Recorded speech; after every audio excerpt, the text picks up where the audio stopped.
and gentlemen, the President of the United States and the General Secretary of the Central Committee of the Communist Party of the Soviet Union. A Russian saying Reagan had learned from Suzanne Massey now seemed appropriate. The Russians like to talk in proverbs. It would be nice for you to know a few. And I said, you're an actor, you can learn them very quickly. And I gave him this, Mrs. Reagan was with us at the time, and she liked this one. And I said, here it is, and it was Doveryai, no Proveryai.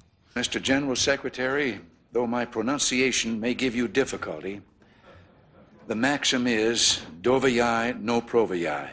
Trust but verify. Но значение этого... На каждой встрече вы это повторяете. You repeat that at every meeting.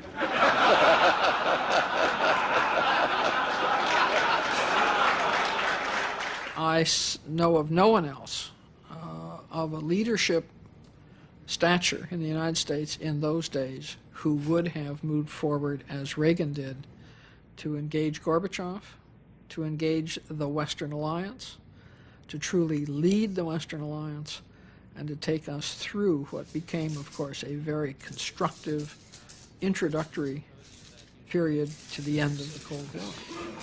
Yes. I think we should change these.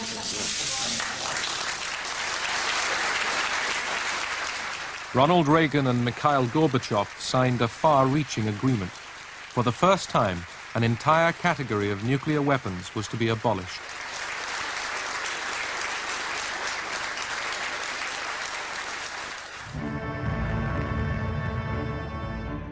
In front of the world's cameras, the Americans destroyed their cruise and Pershing missiles.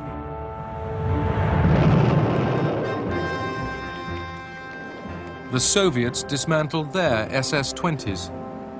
In another milestone in reducing Cold War tension, inspection teams from both sides supervised the destruction.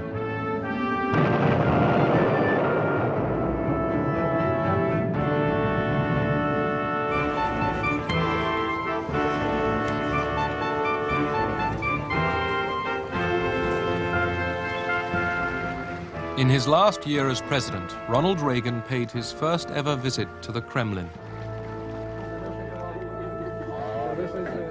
What Mikhail Gorbachev and the journalists wanted to know was, what did Ronald Reagan think about the Soviet Union now? Well, just fine. You still think you're in an evil empire, Mr. President? No.